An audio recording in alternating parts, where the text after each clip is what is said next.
धरती पर पनप रही मानवता का भाग्य शुरुआत से ही सूर्य के अंदर बंद है। अरबों वर्षों से सूर्य ने पृथ्वी पर जीवन को बनाए रखा है और इसी ने अब तक जलकर हमारे अस्तित्व को आकार दिया है।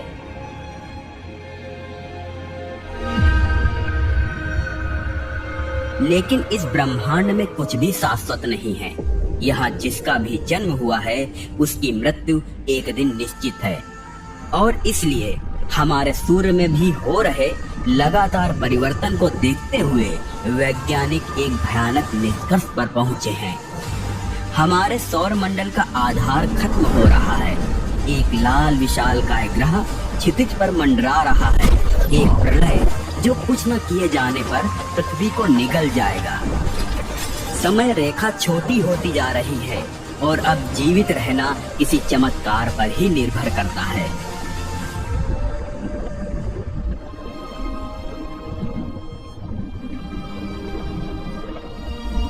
और इसलिए सवाल अब यह नहीं है कि ये बाह्यपिंड क्या है, बल्कि यह है कि आखिर ये हमारी धरती से कब टकराएगा। हम उधार के समय पर जी रहे हैं और सूर्य अंततः फैल जाएगा और पृथ्वी को अपनी मृत्यु की पीड़ा में ले जाएगा। हमें कुछ करना होगा और बहुत जल्दी करना होगा। इस सिचुएशन से निपटने के लिए हमें अपनी प्रजातियों और अपने ग्रह के समृद्ध जीवन को किसी भी तरह संरक्षित करना होगा। हमें कुछ ऐसा सोचना होगा जो आज तक नहीं हो पाया है।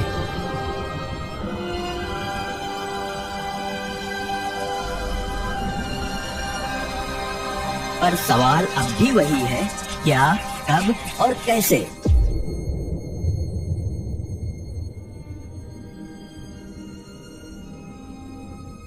पूरे देश में मची भयानक दहशत और निराशा के बीच वैज्ञानिकों और इंजीनियरों के इंटरनेशनल कोलैबोरेशन से एक क्रांतिकारी प्रस्ताव निकलकर सामने आया है।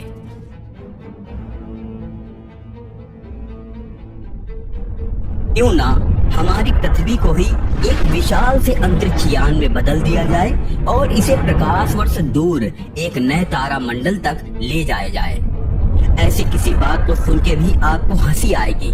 आप बोलेंगे कि ऐसा कैसे हो सकता है। आज तक हम एक स्पेसक्राफ्ट को धरती से बाहर नहीं भेज पाए हैं, फिर हमारी धरती कैसे दूसरे तारामंडल में जा सकती है। और हमें इसी सवाल का जवाब ढूंढना था।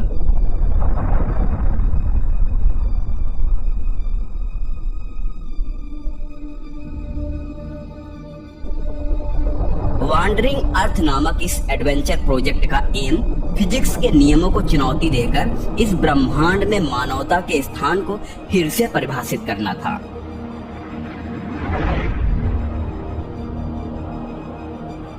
हम ग्रह की सतह पर 10,000 इंजन बनाने का प्रयास कर रहे हैं, जिनमें से प्रत्येक हमारे महासागरों के प्रचुर संसाधनों का उपयोग करके फ्यूजन टेक्नोलॉजी द्वारा संचालित होगा, जो कि पृथ्वी को उसकी वर्तमान कक्षा से बाहर निकालने में मदद करेगा।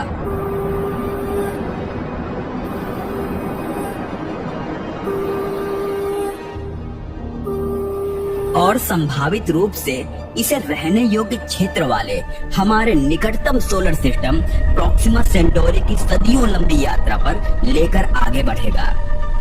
पृथ्वी जैसे विशाल ग्रह को अपनी जगह से विस्थापित करने का कॉन्सेप्ट आपको बस एक हाइपोथेटिकल स्टोरी की तरह लग सकती है, लेकिन इन असाधारण परिस्थितियों में वैज्ञानिकों के पास मौजूद ये आखिरी विकल्प है। यह यात्रा लगभग 2500 वर्षों तक चलेगी, जिसे कई चरणों में विभाजित किया जाएगा। सौर मंडल से प्रारंभिक माइग्रेशन, इंटरस्टेलर स्पेस की यात्रा और अंततः हमारे नए सूर्य के चारों ओर एक स्थित कक्षा में प्रवेश। और इस यात्रा के दौरान पृथ्वी के वायुमंडल, चुंबकीय क्षेत्र और जीव मंडल की अखंडता को बनाए रखना हमारे लिए सबसे चैलेंजिंग टास्क होगा।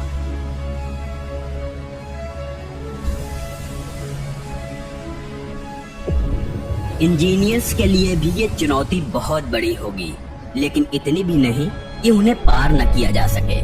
हमने पहले ही फ्यूजन एनर्जी और मटेरियल साइंस में ऐसी सफलताएं हासिल कर ली हैं जो इस प्रयास को संभव बनाती है। और अब बस हमें इस योजना को एग्जीक्यूट करने के लिए ग्लोबल कोऑपरेशन और बिग कमिटमेंट की जरूरत होगी। वहीं वॉन्डरिंग अर्थ प्रोजेक्ट की घोषणा से पूरी दुनिया में हड़कंप मच गया है। लोगों के अंदर संदेह, भय और उम्मीद तीनों एक साथ उत्पन्न हो गए हैं, क्योंकि आज से पहले उन्होंने ऐसा कोई प्रोजेक्ट न पहले कभी देखा है और न कभी इसके बारे में सुना है। उन्हें संदेह है कि कहीं ये प्रोजेक्ट इस धरती को आने वाले आपदा से पहले ही नष्ट न कर दे। परिस्थिति इतनी डामाडोल हो चुकी है कि लोगों का विश्वास जीतने के लिए पूरे विश्व भर के बड़े बड़े नेता सामने आ रहे हैं और एक आपातकालीन शिखर सम्मेलन के द्वारा लोगों का विश्वास जीतने का प्रयास कर रहे हैं। क्योंकि यहाँ बात 1-2 वर्षों की नहीं, बल्कि 2500 वर्षों के साठगांठ और विश्वास की है। बेशक 2 देशों में हुए ऐतिहासिक संघर्ष और युद्ध को रातों रात मिटाया नहीं जा सकता। हालांकि हमारे सामने जो खतरा मौजूद है, इसके लिए हमें सब कुछ भूलकर एक महाशक्ति के रूप में काम करना होगा। और हमने पिछले कई बार आए ग्लोबल क्राइसिस में ऐसी एकता की झलक भी देखी है, लेकिन इस बार यह एकता कुछ सालों तक निभाने की बात नहीं, बल्कि इसे कई पीढ़ियों तक संभाल के रखना होगा। और इसके लिए एक ट्रांसपेरेंट और इक्वल गवर्नेंस स्ट्रक्चर स्थापित करना, रिस्पॉन्सिबिलिटीज और बेनिफिट को सही तरीके से सुनिश्चित करना बेहद महत्वपूर्ण होगा। पर आखिर इस मिशन को सफल बनाने वाले इंजन्स का निर्माण किस प्रकार होगा?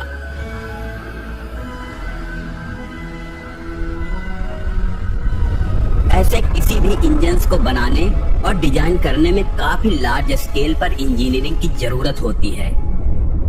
और इस मिशन में इस्तेमाल होने वाला हर एक इंजन 10,000 मीटर ऊंचा होगा।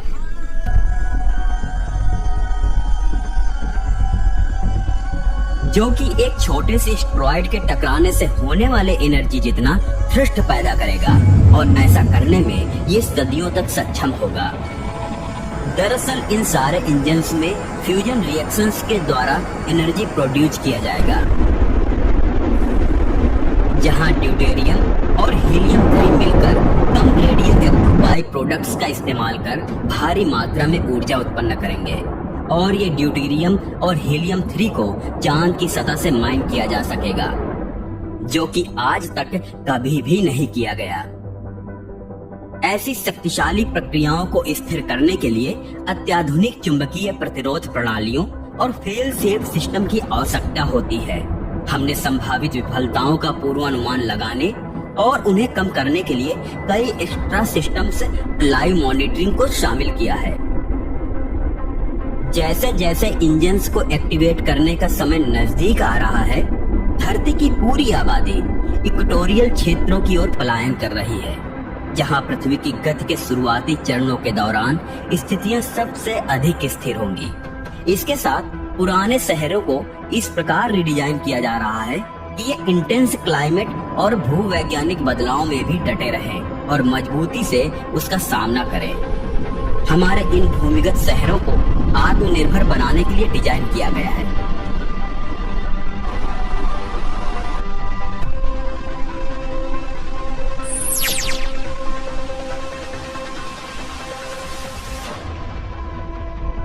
जिसमें खाद्य उत्पादन के लिए उन्नत hydroponics, closed loop water recycling system और जियोथर्मल एनर्जी का उपयोग किया जाता है। ये आवास न सिर्फ धरतीवासियों के लिए रहने योग्य घर बनेंगे, बल्कि यह इनोवेशन और कम्युनिटी बॉन्डिंग का केंद्र भी होंगे।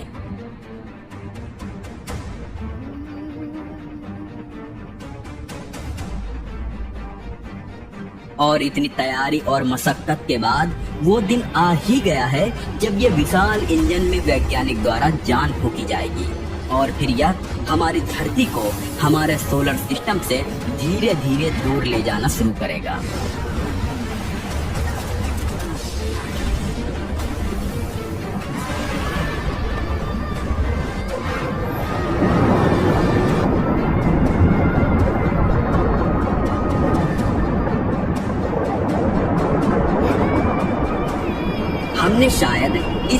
प्रोजेक्ट से उत्पन्न होने वाले वायुमंडलीय अशांति को हल्के में ले लिया और शायद यही कारण है कि हमारी कुछ भविष्यवाणियां गलत साबित हुई और धरती पर यह भयंकर भूकंप के रूप में आ पहुंचे।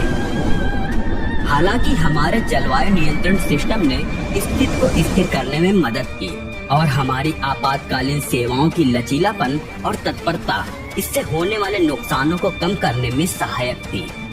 बहुत अधिक बल पड़ने के कारण कई इंजनों में खराबी आ गई थी, पर चूंकि इसको लेकर हम पहले से ही प्रिपेयर्ड थे, इसलिए इसे कंट्रोल करने में और चीजों को अपने अंडर में करने में हमें ज्यादा वक्त नहीं लगा। इस यात्रा के प्रारंभ के साथ धरतीवासियों ने एक पड़ाव को तो पार कर ही लिया था, पर इसके आगे की यात्रा बिल्कुल भी आसान नहीं थी। धीरे धीरे साल बीतते गए, फिर साल दशकों में बदलते गए और दशक शताब्दी का रूप लेने लगे और इसी बीच हमारे सूर्य से दूरी जितनी बढ़ती गई, इसका आकार उतना ही छोटा होता गया और आज ये पृथ्वी से इतनी ज्यादा दूरी पर मौजूद है कि यह धरती से दिखने वाले अन्य तारों की तरह ही टिमटिमाता हुआ नजर आता है और हमें यह याद दिलाता है कि एक समय पर हम उसकी रोशनी में अपने जीवन को देखा करते थे। पर अब तक हम इस यात्रा में कहां तक पहुंच पाए हैं? डेटा की माने तो हमारी धरती जल्द ही इंटरस्टेलर स्पेस के अंदर अंधेरे समंदर में प्रवेश करने वाली है और यहाँ से धरती और धरतीवासियों के सबसे कठिन और सबसे डरावनी परीक्षा शुरू होगी।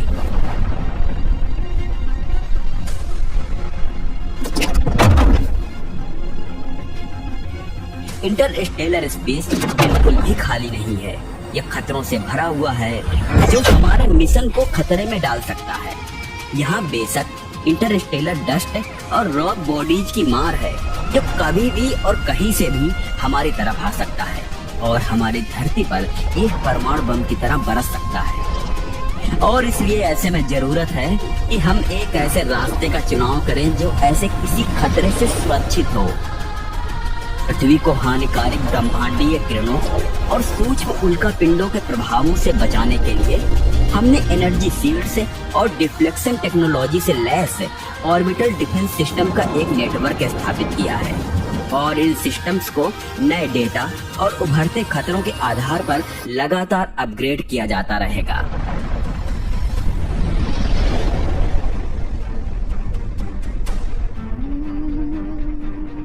पर एक खतरा इससे तो बड़ा है और वो है धरती के सूर्य की गैर मौजूदगी। आखिर धरती पर वर्तमान में सूर्य की कमी को किस प्रकार पूरा किया जा रहा है?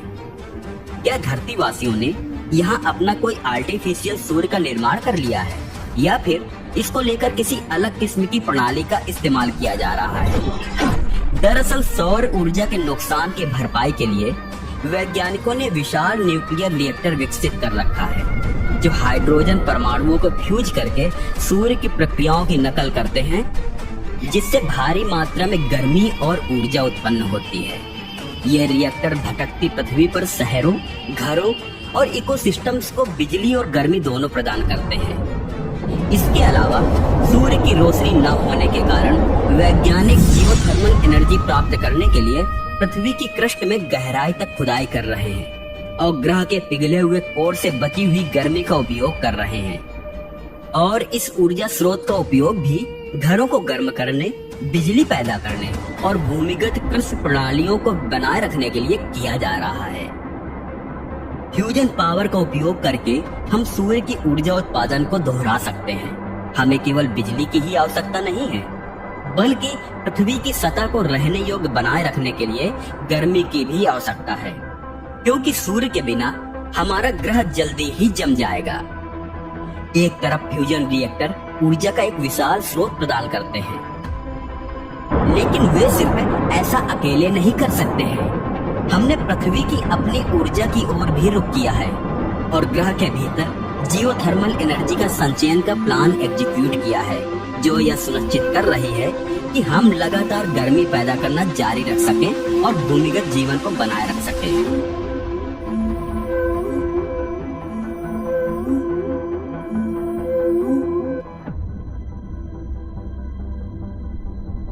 इस मिशन की शुरुआत हुए अब सदियों बीत चुके हैं और अब धरती पर ऐसी पीढ़ियां पैदा हो चुकी हैं जिन्होंने स्थिर पृथ्वी या इसके प्राचीन सौर मंडल को कभी देखा ही नहीं है। यहाँ अब एक अलग समाज का विकास हो चुका है, जहाँ लोगों के हाव भाव, रंग रूप और बोली में भी काफी बदलाव आ चुका है। पर एक तरफ वैज्ञानिकों की ऐसा भी जत्था है जो अपने इतिहास और विरासत को संरक्षित करते हुए इस मिशन से जुड़े सारे ज्ञान को बनाए रखने पर ध्यान केंद्रित कर रही है, ताकि इस मिशन के दौरान हम यही न भूल जाएं कि आखिर हम इस यात्रा पर कब, क्यों और कैसे निकले थे और ऐसा करने के पीछे हमारा मकसद क्या था।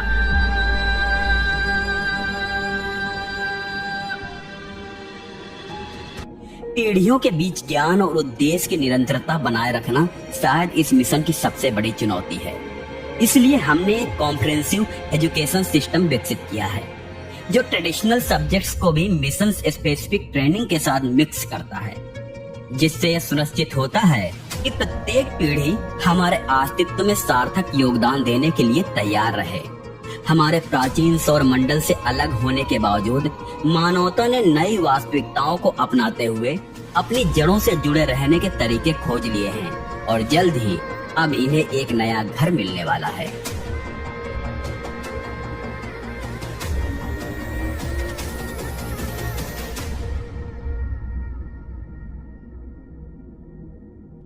आज इस यात्रा को तकरीबन 2500 वर्ष पूरे हो चुके हैं और धरती उन इंजन्स की लगातार ऊर्जा से अंततः प्रोक्सिमा सेंटोरी स्टार सिस्टम में पहुंच चुकी है, जहां उसका इंतजार एक बाइनरी स्टार सिस्टम हजारों वर्षों से कर रहा है। पर जैसे जैसे पृथ्वी अपने नए घर के करीब पहुंची, एक अनएक्सपेक्टेड खतरा अचानक से उसके सामने आ गया। एक पहले से ही अज्ञात दुष्ट ग्रह सीधे अर्थ के ही प्लान्ड एक्सिस पर स्थित था, जिससे पृथ्वी के साथ इसकी भयानक टक्कर हो सकती थी।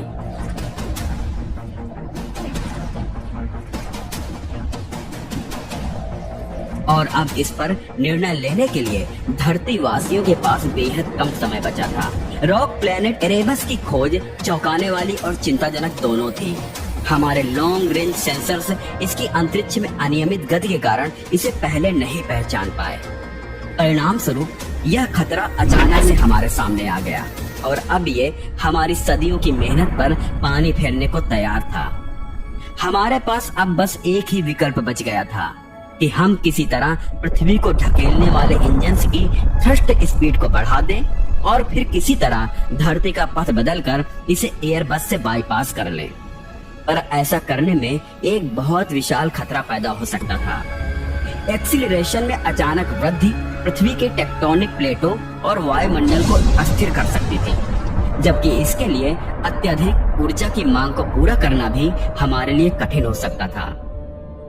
पर ऐसा करने के अलावा हमारे पास और भी कोई विकल्प मौजूद ही नहीं था। यह संकट इस बात की परीक्षा थी कि हमने इस यात्रा के दौरान क्या बनाया था और ये कितना सक्षम था, और अब इस पर ही हमारी पृथ्वी का पूरा भविष्य टिका हुआ था।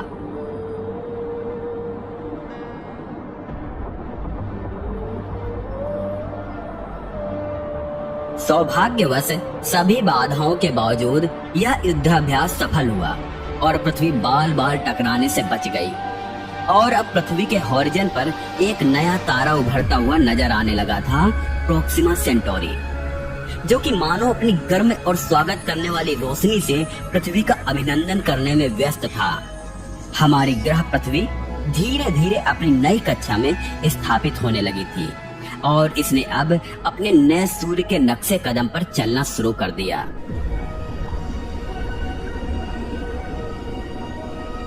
यह क्षण सदियों की दृढ़ता और सामूहिक प्रयास की परिणति को दर्शाता है। प्रोक्सिमा सेंटोरी पर हमारा आगमन न केवल एक वैज्ञानिक विजय है, बल्कि मानवता की सहनशीलता और अनुकूलन की क्षमता का जीता जागता उदाहरण है। सूर्य के प्रकाश के पुनः आगमन ने पृथ्वी के जीवमंडल को दोबारा जीवंत कर दिया और अब ऐसा लग रहा है मानो पृथ्वी ने हजारों साल बाद दोबारा जन्म ले लिया है। हमारी यात्रा ने हमें एकता लचीलापन और हमारे ग्रह के प्रति सम्मान के बारे में अमूल्य सबक सिखाए हैं। जैसे जैसे हम इस नए अध्याय में कदम रख रहे हैं, हम अपने साथ उन लोगों की विरासत को लेकर चल रहे हैं जो पहले आए थे, और उन पर आने वाली पीढ़ियों के लिए हमारी दुनिया को बुद्धिमानी से संभालने की जिम्मेदारी भी थी।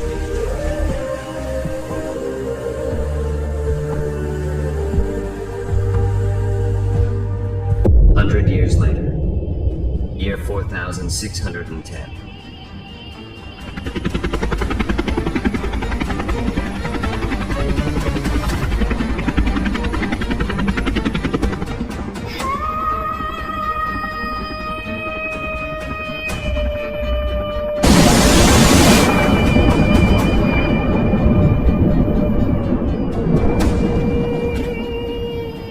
प्रोक्सिमा सेंटोरी में पलायन करने के कुछ समय के लिए नए तारामंडल में धरती पर जीवन काफी बेहतर हुआ।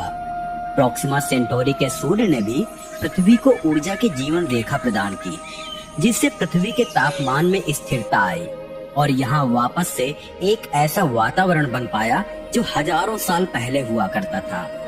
अब यहाँ कृषि एक बार फिर से फल फूल सकती थी, तरह तरह के जीव यहाँ विचरण कर सकते थे।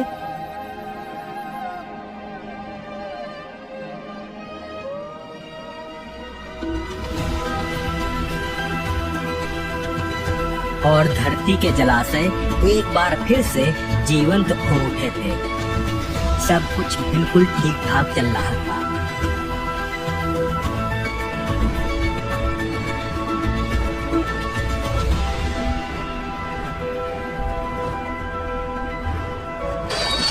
परंतु फिर कुछ ऐसा हुआ जिसने धरती के हजारों वर्षों की मेहनत पर पानी फेर दिया।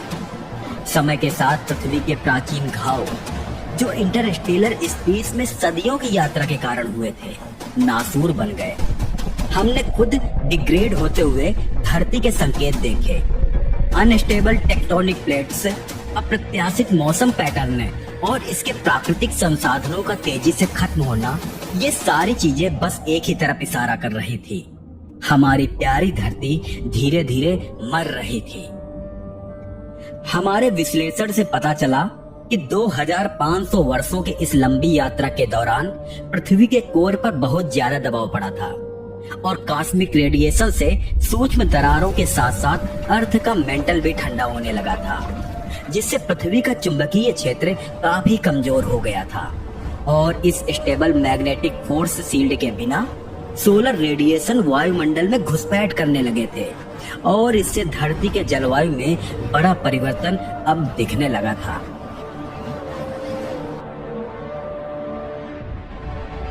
इन डेटा को देख के अब वैज्ञानिक और धरतीवासी भी ये मानने को मजबूर हो गए थे कि अब धरती का अंत बेहद नजदीक है और अगर मानव को अपनी सभ्यता बचानी थी तो उसे इस सदी के खत्म होने के अंदर ही अंदर एक नए घर, एक नए ग्रह की जरूरत थी, जो कि न सिर्फ उन्हें धरती जैसा वायुमंडल दे बल्कि उन्हें वो सारी संसाधन भी प्रदान कर सके जिससे वहां जीवन लंबे समय तक सांस ले सके।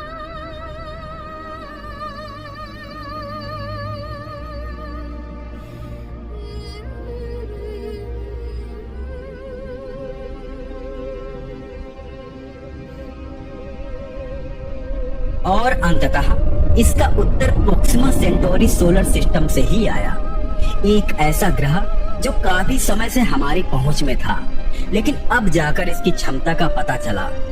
प्रोक्सिमा सेंटोरी बी, जो प्रोक्सिमा सेंटोरी प्रणाली के रहने योग्य गोल्डीलॉक जोन में परिक्रमा करने वाला एक ग्रह था।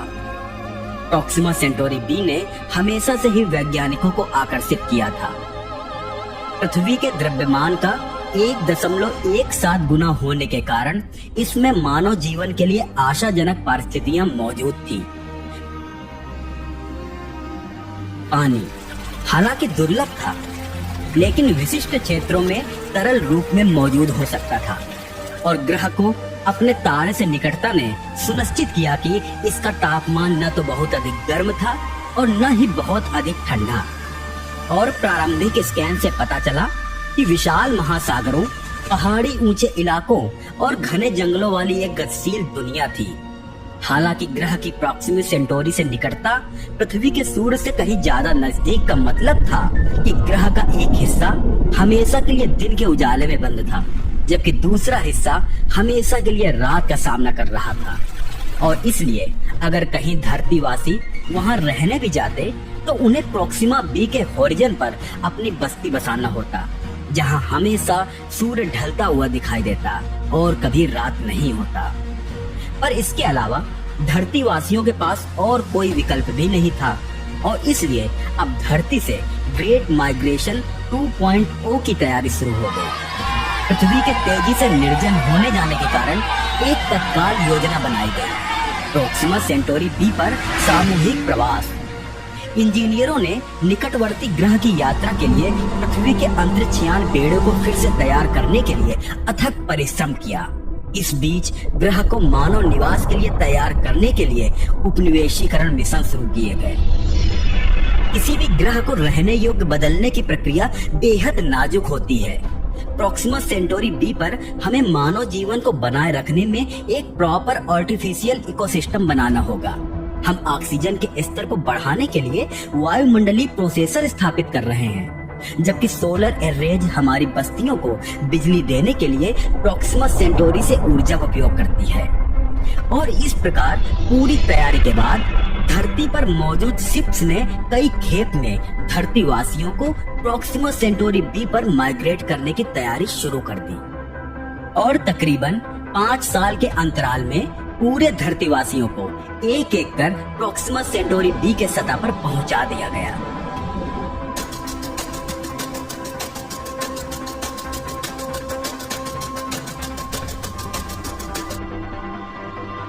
अब तक धरती पूरी तरह मर चुकी थी और इस पर अब जीव जंतु का भी रह पाना संभव नहीं था। यहाँ तक कि वैज्ञानिकों ने जरूरी सामग्री और हर प्रजाति के जीव जंतु को भी प्रॉक्सिमा सेंटोरी बी पर माइग्रेट कर दिया था, ताकि वहाँ एक स्टेबल इकोसिस्टम का निर्माण किया जा सके। और जैसे जैसे साल बीतता गया, प्रॉक्सिमा पर कोलोनाइजेशन फलती फूलती गई। प्रॉक्सिमा सेंटोरी बी का वायुमंडल हालांकि पृथ्वी की तुलना में पतला था, पर फिर भी धीरे धीरे मानव जीवन का समर्थन करने के लिए अनुकूलित हो रहा था। एक पतली सी पट्टी पर बस्तियां फैल गई, जहां सौर खेतों ने शहरों को बिजली दी और ग्रीन हाउस ने भोजन उपलब्ध कराया।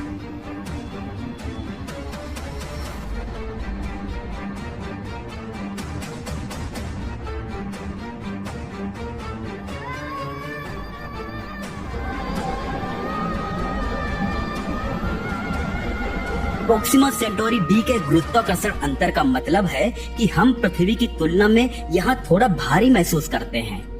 हमारी मांसपेशियों को अनुकूलन करना पड़ा है, लेकिन मानव शरीर लचीला है और ये ऐसा करने में कामयाब हो पाया है।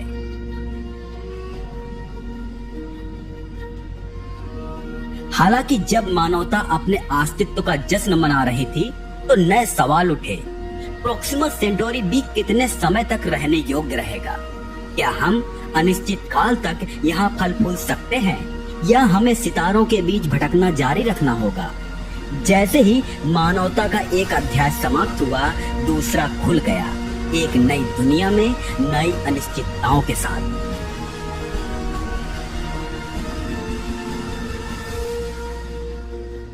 बेशक आज इंसानों की धरती रहने योग्य नहीं रह गई है, पर इस बात को टाला नहीं जा सकता है कि धरती जैसा हैबिटेबल प्लेनेट अब फिर दोबारा इंसानों को नहीं मिल पाएगा। और हो सकता है समय के साथ उन्हें मिला नया घर भी उनके लिए रहने योग्य नहीं रह पाएगा, और फिर समय के साथ साथ उन्हें बार बार या तो इस ब्रह्मांड में भटकना होगा, या फिर एक दिन कोई भयानक आपदा उनके पूरे अस्तित्व का अंत कर देगी।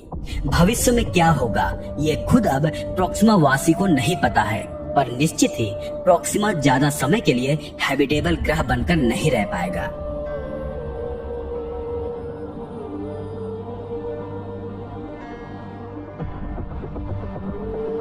प्रॉक्सिमा सेंटोरी बी के अब तक के सफर में तकरीबन 4000 इंसान 100 वर्ष का सफर पूरा करके 4.24 लाइट ईयर दूर प्रोक्सिमा सेंटोरी बी के सतह पर लैंड कर चुके थे और अब बारी थी इस पर एक दुनिया की शुरुआत की, जिसकी शुरुआत उन्होंने बिल्कुल शून्य से की।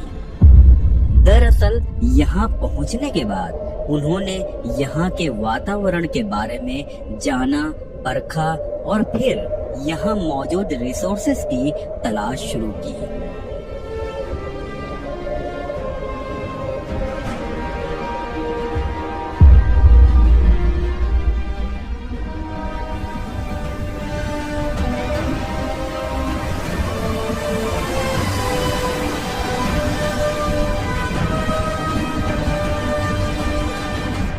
इस तलाश में उन्हें कई वर्ष का वक्त लगा और एक बार जैसे ही उन्होंने ये तलाश पूरी कर ली तो फिर उन्होंने यहाँ पर अपनी बस्ती बसानी शुरू कर दी।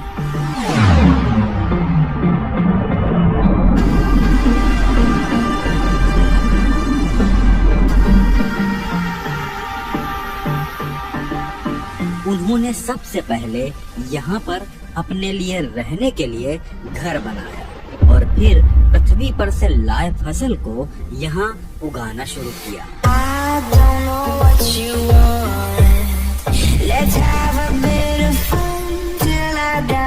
पर इस दौरान उन्हें कई सारे चैलेंजेस का सामना करना पड़ा।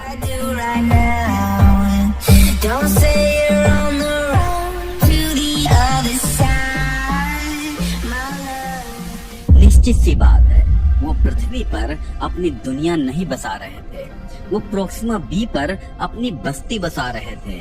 ऐसे में उनके रास्ते में चैलेंजेस का आना लाजमी था।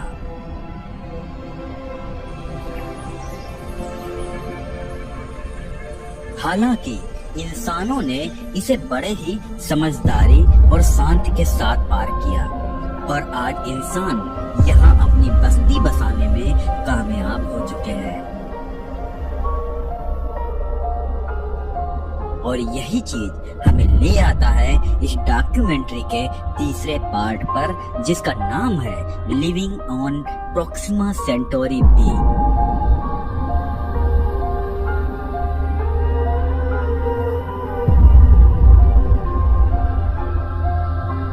आज के इस डॉक्यूमेंट्री में हम प्रोक्सिमा सेंटोरी पर शुरू हुई इस जीवन की शुरुआत की बात करेंगे और जानेंगे कि आखिर इंसान यहाँ हाइपोथेटिकली कैसे अपने जीवन की शुरुआत कर सकते हैं। दोस्तों, मैं हूँ आपका दोस्त और होस्ट दिग्विजय और आप देख रहे हैं केएस ज्ञान चैनल, जहाँ ब्रह्मांड के रहस्यों से पर्दा हटाया जाता है।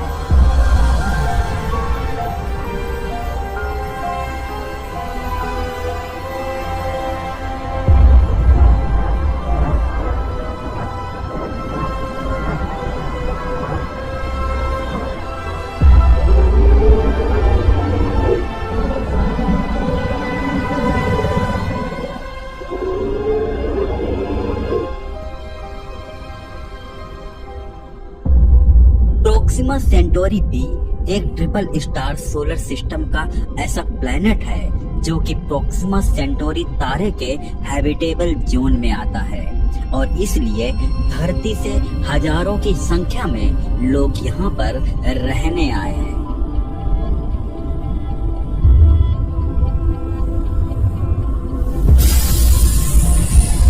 यह रॉकी एक्सोप्लैनेट धरती के मास से तकरीबन 1.17 गुना ज्यादा भारी और कई तरह के टेरेन से भरा पड़ा है।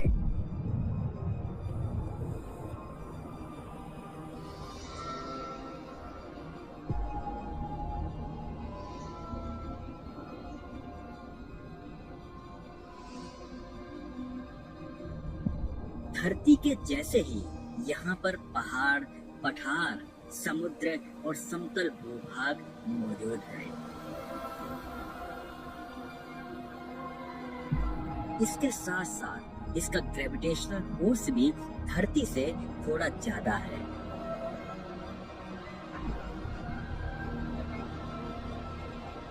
यानी कि यहाँ पर रहने वाले लोगों की औसत हाइट इवोल्यूशन के साथ कम होती जाएगी।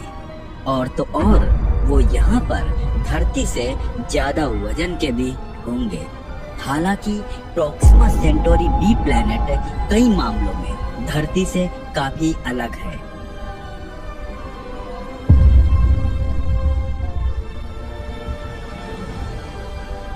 यहाँ के वातावरण में नाइट्रोजन, ऑक्सीजन और कुछ एलिमेंट्स का मिक्सचर मौजूद तो है, लेकिन इसका कंपोजिशन धरती के वातावरण जैसा बिल्कुल नहीं है। और इसलिए यहाँ के वातावरण में कुछ गैसों का लेवल काफी हाई है।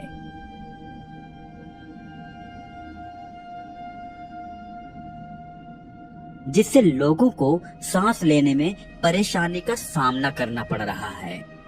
और इसी वजह से वैज्ञानिकों ने यहाँ पर एक एडवांस लाइफ सपोर्ट सिस्टम और प्रोटेक्टिव गियर्स का निर्माण शुरू कर दिया है, जहाँ डिफरेंट गैसेस के इस लेवल को मेंटेन किया जा सके और लोगों के लिए इसे हैबिटेबल बनाया जा सके।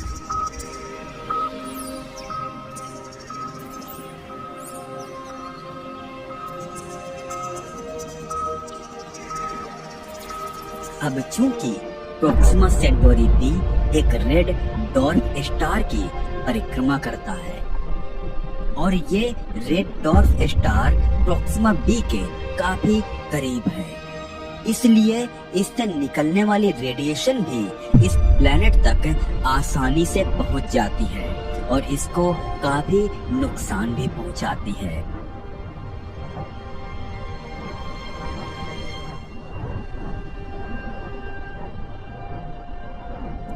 जैसे धरती पर अल्ट्रावायलेट रेज और अदर रेडिएशंस इंसानों के स्किन और बॉडी को नुकसान पहुंचाते हैं, वैसे ही यहाँ भी ये हार्मफुल रेडिएशन इंसानों के लिए परेशानी का सबब बन रहे हैं।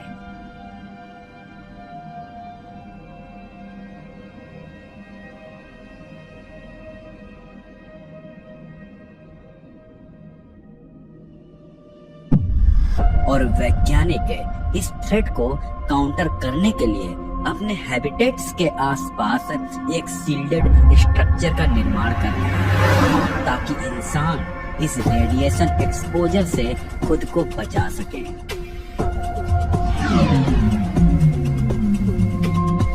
यानी कि धरती की तरह यहाँ इंसान खुले आसमान के नीचे रहने में एकदम समर्थ नहीं है।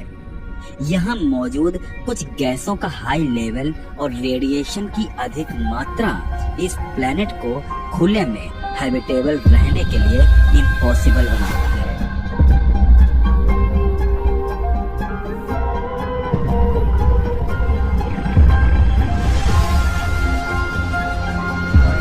और इसलिए वैज्ञानिक यहाँ पर क्लोज्ड सील्डेड स्पेस का निर्माण कर रहे हैं, जहाँ पर ये इंसानों को बसा पाएंगे और फिर वहाँ पर खेती बाड़ी कर पाएंगे।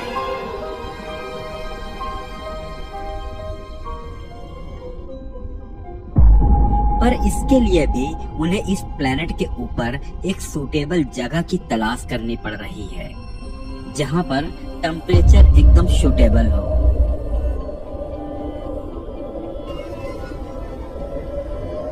दरअसल इस प्लेनेट पर हर जगह टेम्परेचर एक समान नहीं रहता।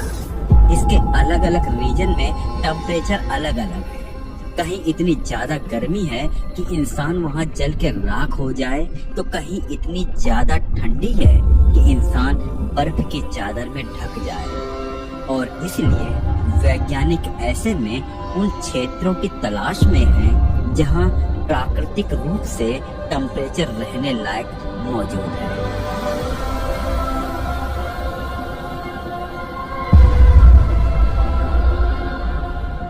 और जल्द ही उन्हें वो जगह मिल भी जाती है जहां इसके रेड डॉर्फ स्टार की लाइट बाकी जगहों से कम आती है और टेम्परेचर भी इंसानों के रहने लायक है।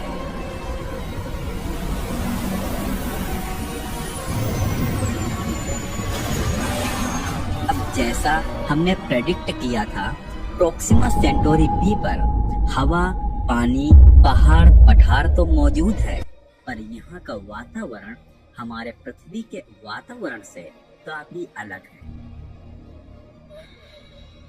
और इसलिए यहाँ रहने के लिए हमें कुछ विशेष प्रबंधों की आवश्यकता होगी, जिसके लिए वैज्ञानिक अपने काम पर लग गए हैं।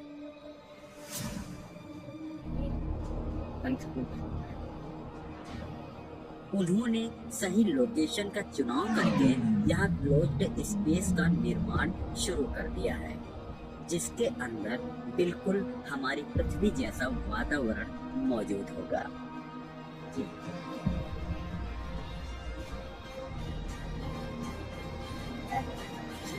वहाँ न किसी गैस की हाई लेवल में मौजूदगी होगी और न ही रेड डॉर्फ से आने वाली हार्मफुल रेडिएशन का डर।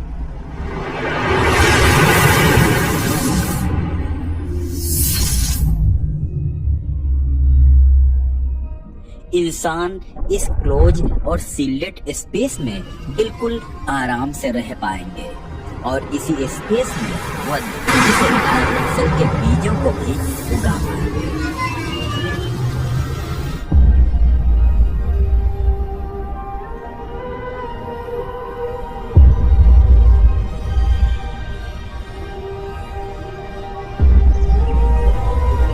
हम ये उम्मीद कर सकते हैं कि भले ही यहाँ पर परिस्थितियाँ रहने के लायक 100% अनुकूल नहीं है, पर इसका मतलब ये नहीं है कि इंसान यहाँ पर नहीं रह पाएंगे। यहाँ पर धरती के जैसे ही रिसोर्सेज जैसे कि हवा, पानी, मिनरल्स वगैरह मौजूद है और इसलिए वैज्ञानिक टेक्नोलॉजीज की मदद से इसे रहने लायक बना सकते हैं। ये इनोवेशंस न सिर्फ यहाँ पर नए जीवन की नींव रखेंगे, साथ ही साथ पृथ्वी वासियों के लिए यह एक दूसरा घर साबित होगा, जहाँ वो आपदा के वक्त खुद को सुरक्षित महसूस करेंगे।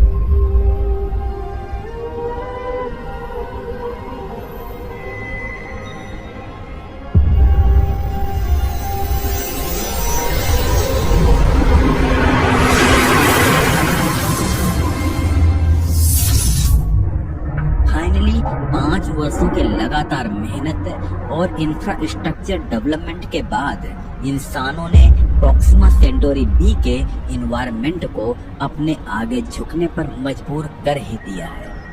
उन्होंने इस पर एक ऐसे शील्ड का निर्माण कर लिया है जो उन्हें प्रोक्सिमा सेंटोरी तारे से आने वाले सारे हार्मफुल रेज और रेडिएशन से प्रोटेक्ट करता है। साथ ही इसमें गैसेस के कंपोजिशन को भी धरती के वातावरण के तरह ही बैलेंस कर लिया गया है।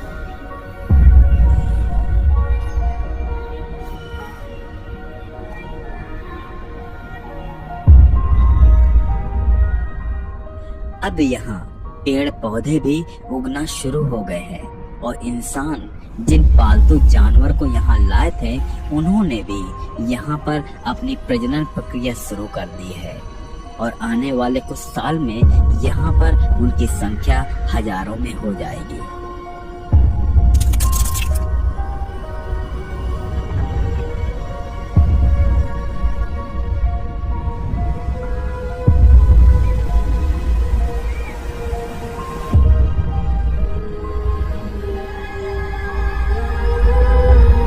आइए अब देखते हैं कि आखिर प्रोक्सिमा सेंटोरी पर जीवन पनपता हुआ कैसे दिखाई देता है।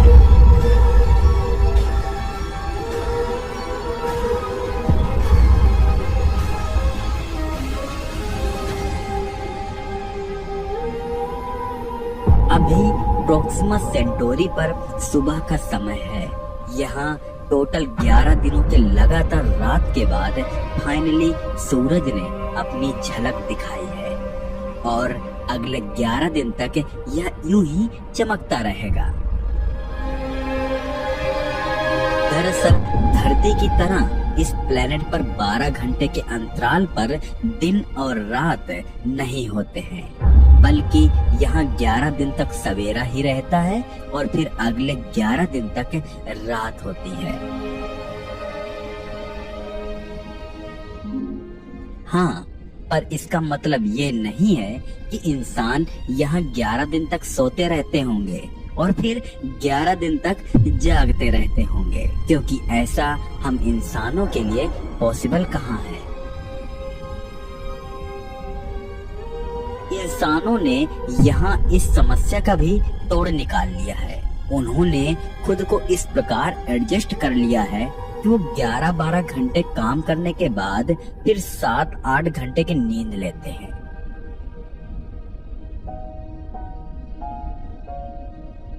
और रात वाले 11 दिन भी उनका शेड्यूल यही होता है।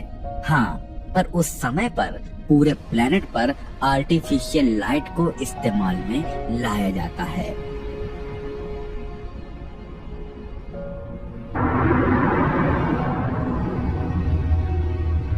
रोज की तरह इंसान जागते सोते हैं, अपना काम करते हैं, खाते पीते हैं और अपने जीवन का आनंद लेते हैं। इसके साथ साथ यहाँ पर वैज्ञानिकों ने धरती पर कम्युनिकेशन का जुगाड़ भी बिठा लिया है। हालांकि ऐसा करने में उन्हें सालों का समय लगता है। 100 साल की यात्रा करके आने के बाद उन्होंने अपना संदेश पृथ्वी पर भेज दिया था, जो कि उन्हें 4 वर्ष से बाद प्राप्त हुआ है। और अभी धरती से भेजे गए संदेश को यहाँ पहुँचने में 1 वर्ष का समय बाकी है। निश्चित ही धरतीवासी इनके इस सफलता से बेहद खुश और आशावान होंगे।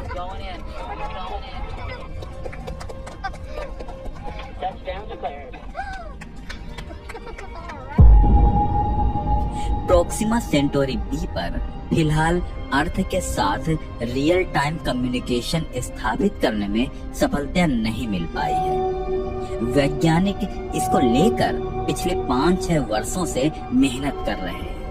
यहाँ 5-6 वर्षों से हमारा मतलब धरती पर बीतने वाले 5-6 वर्ष जितना समय है, क्योंकि यहाँ का 5 से 6 वर्ष तो धरती के 5 से 6 वर्ष से कई गुना ज्यादा होगा।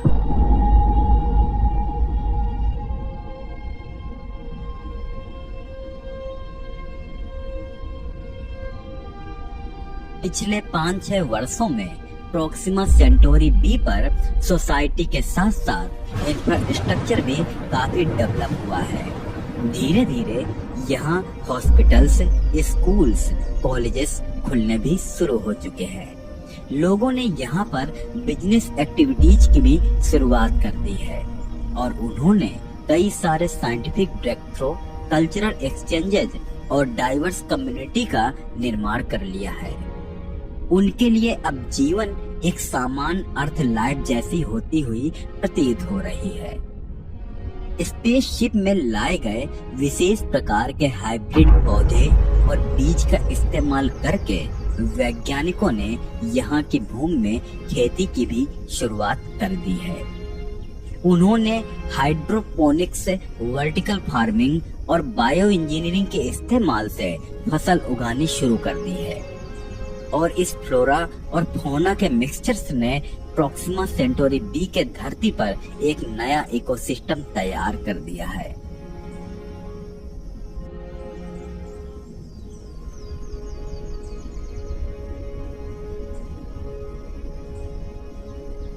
जहां वैज्ञानिक बड़े ही बारीकी से इनमें बैलेंस बनाने की कोशिश में लगे हैं।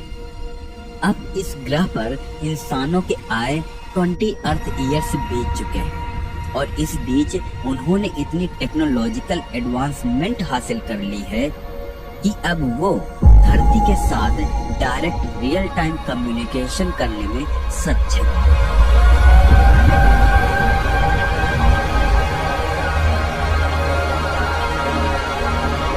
उन्होंने यहाँ की इमेजेस, वीडियोज, साइंटिफिक डेटा सब कुछ धरती के साथ शेयर करना शुरू कर दिया है। और तो और धरती से मानवों का एक और समूह प्रोक्सिमा सेंटोरी बी के लिए रवाना हो चुका है, जो मात्र 20 वर्षों की यात्रा करके इस प्लेनेट तक पहुंचने वाला है।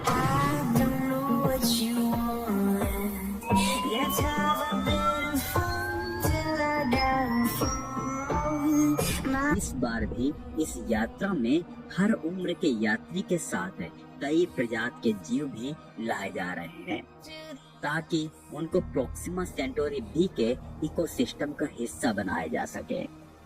प्रोक्सिमा सेंटोरी बी पर अब बड़े बड़े scientific labs, research centres, universities, malls, shops आदि डेवलप हो चुके हैं और यहाँ तक कि वैज्ञानिकों ने यहाँ मौजूद सोलर सिस्टम का भरपूर इस्तेमाल भी शुरू कर दिया है। उन्होंने अपनी पहली man made satellite Proxima Centauri b के ऑर्बिट में लॉन्च कर दी है, जो इस सोलर सिस्टम और प्लैनेट से जुड़ी सारी अहम जानकारियां इनके पास पहुंचा रहा है। रहने योग्य क्षेत्र में होने के बावजूद प्रोक्सिमा सेंटोरी बी अपने टेम्परेचर में उतार चढ़ाव का अनुभव करता है, जो अक्सर यहाँ रह रहे ह्यूमन हैबिटेशंस को चुनौती देता है। अपने तारे से काफी नजदीक होने की वजह से कुछ क्षेत्रों में हाई टेम्परेचर का अनुभव होता है, जबकि अन्य रीजन लंबी रात के दौरान अत्यधिक ठंड में डूब जाते हैं।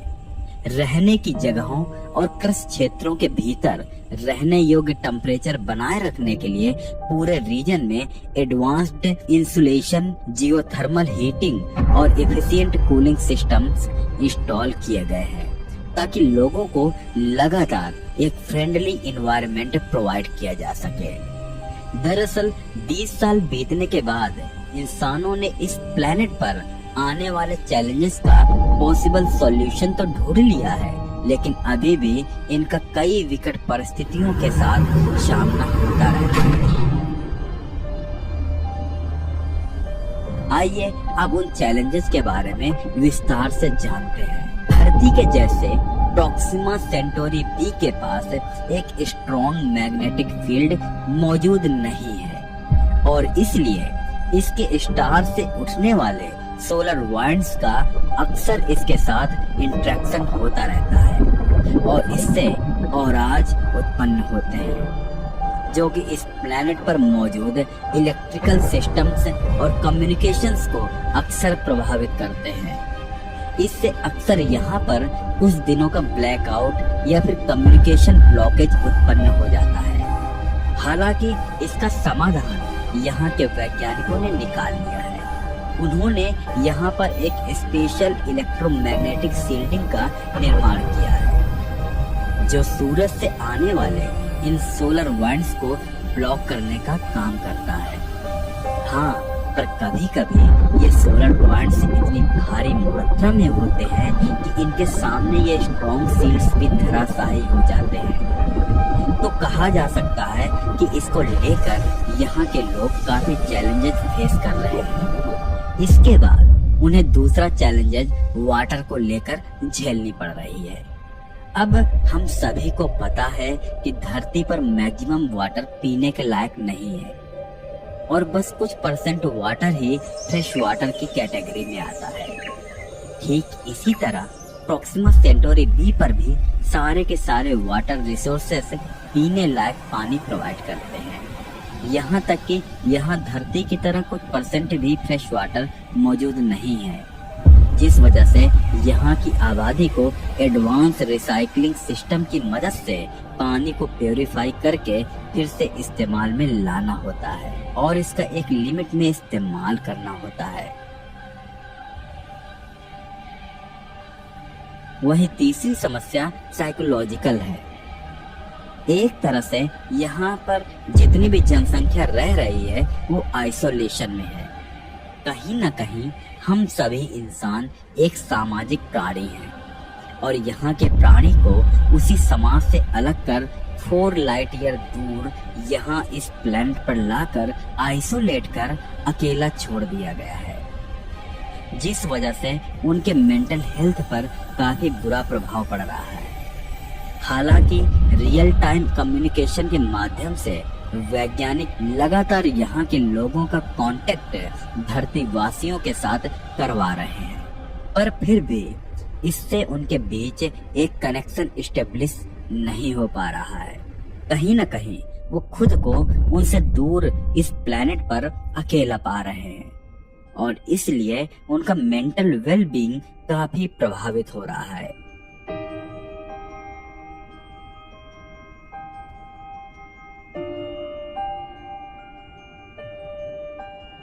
वैज्ञानिक इस पूरे चैलेंजेस को लेकर कई रिसर्च भी कर रहे हैं और एक एक करके ऐसे लोगों का इवैल्यूएशन भी कर रहे हैं ताकि इस एलियन इन्वायरमेंट में उनके साइकोलॉजिकल इश्यूज को एड्रेस किया जा सके, और इसमें उन्हें 100% सफलता नहीं मिल पाई है।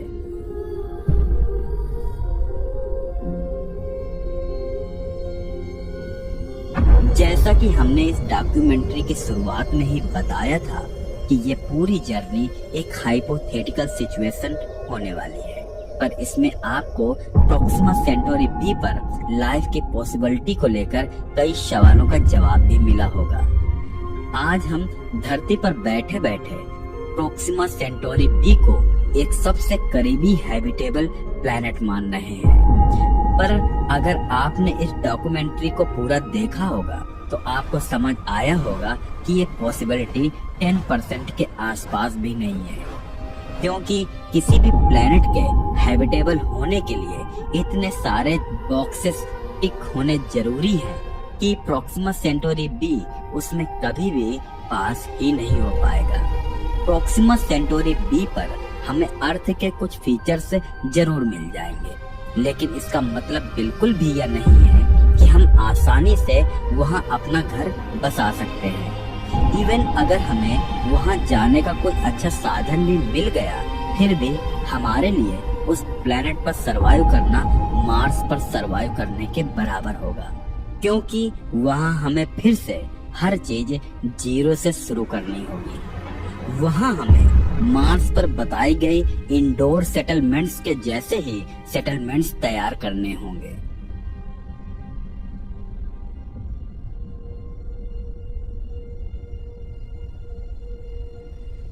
पर इसके लिए इतने सारे रिसोर्सेस को यहाँ धरती से 4 लाइट ईयर दूर प्रॉक्सिमा बी तक ट्रांसफर करना एक इम्पॉसिबल काम लगता है, और इसलिए फिलहाल आने वाले कई 100 सालों में भी हमारे लिए इस प्लेनेट पर जा पाना और यहाँ बस्ती बसा पाना मुमकिन नहीं है। यहाँ तक कि वहाँ पहुँचने में हमें अभी 1000 साल का इंतजार करना भी पड़ सकता है। तो दोस्तों, ये थी आज की हमारी ये डॉक्यूमेंट्री, जिसमें हमने आपको हाइपोथेटिकली ये बताया और समझाया कि प्रॉक्सिमा सेंटोरी बी पर अगर ह्यूमन सेटलमेंट कभी बसी तो वो कैसी दिखेगी और उन्हें किन किन चैलेंजेस का सामना करना पड़ेगा। बाकी आपकी इस पूरे टॉपिक पर क्या राय है, आप हमें नीचे कमेंट में लिखकर जरूर बताएं। और अगर आप इससे जुड़कर कुछ सवाल हमसे पूछना चाहते हैं तो आप वो भी नीचे कमेंट में पूछ सकते हैं, हम उनका जवाब देने की पूरी कोशिश करेंगे। तो आज के लिए बस इतना ही। अगर ये वीडियो अच्छी लगी हो और इसमें कुछ भी नया सीखने को मिला हो तो इसे एक लाइक जरूर करिएगा, और अगर आप ऐसे ही और कंटेंट देखने में इंटरेस्टेड हैं तो हमारे चैनल को सब्सक्राइब भी करते जाइएगा।